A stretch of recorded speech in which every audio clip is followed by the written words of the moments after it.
আউযু বিল্লাহি মিনাশ শাইতানির রাজীম। বিসমিল্লাহির রহমানির রহিম। প্রিয় উপস্থিতি, আমরা প্রতিদিন দু একটা হাদিস আপনাদের সামনে শোনাই। কেন শোনাই? যাতে করে এর থেকে আমরা জ্ঞান অর্জন করব, এলেম অর্জন করব এবং বাস্তব জীবনে যেন আমাদের আমলটা ভালো হয়। ঠিক কিনা ভাই? এটাই কিন্তু আমাদের উদ্দেশ্য, আর কোনো উদ্দেশ্য নেই।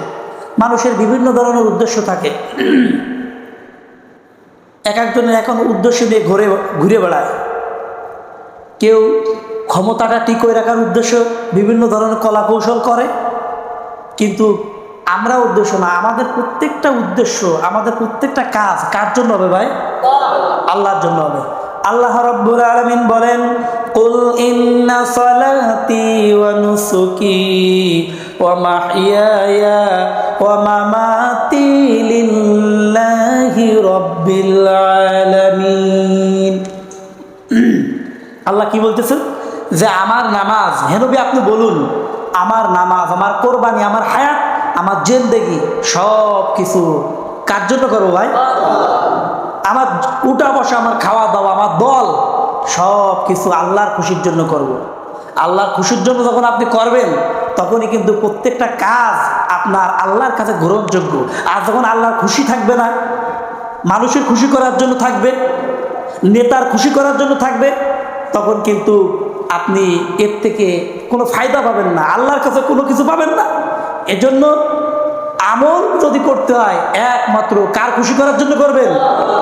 আল্লাহ খুশি করবেন। আজকে দেখেন একটা হাদিস আমরা পড়ি, দেখেন আন সাওবান রাদিয়াল্লাহু তাআলা আন ক্বালা ক্বালা রাসূলুল্লাহ সাল্লাল্লাহু আলাইহি ওয়াসাল্লাম ইন্নাল মুসলিম ইযা আদা আকাউল মুসলিম লাম ইয়াজাল ফি কুরফাতিল জান্নাতি হাত্তা ইয়ারজিআ। মুসলিম শরীফের হাদিস।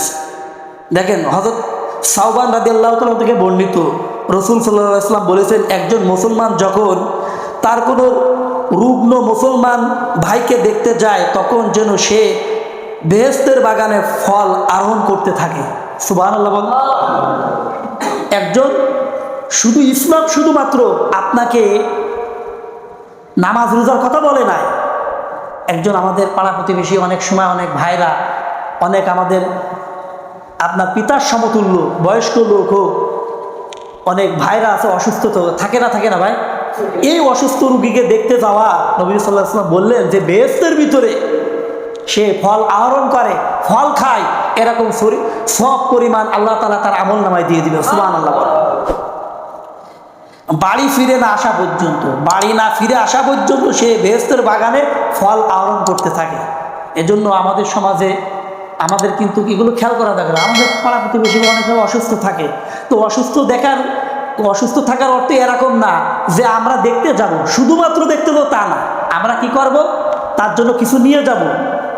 হয় আপনি কিছু টাকা দিলেন, নাই আপনি হাদিয়া স্বরূপ কিছু ফল নিয়ে গেলেন, কিছু খাবার নিয়ে গেলেন, অথবা এই অসুস্থ ব্যক্তিকে আপনি সুস্থতার জন্য আপনি কোনো হসপিটালে নিয়ে গেলেন, বা কোনো পথ দেখালেন, কোনো পরামর্শ দিলেন।